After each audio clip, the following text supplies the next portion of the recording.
আসসালামু আলাইকুম। আপনারা সবাই ভালো আছেন? আমি ভালো আছি। তো আজকে আমি বড়ই আচার বানাইমু। তো এটা অ আমরা গাছের বড়ই।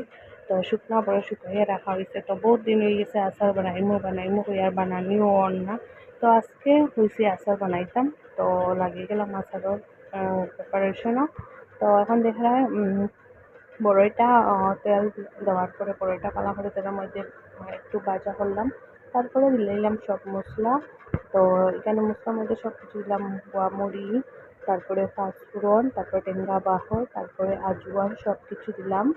দিয়া এখন দেখা যায় গুড় দিয়েছি এটার মধ্যে। তো গুড় দিলে একটু মানে টক মিষ্টি যার ওই রকম করবো, একটু টেস্টি। তো অনেক ভালো হয়েছে বড়ই আচার। একটু শর্ট করে দেখাইলাম, পুরা শেয়ার করিয়েন না আপনারা লগে।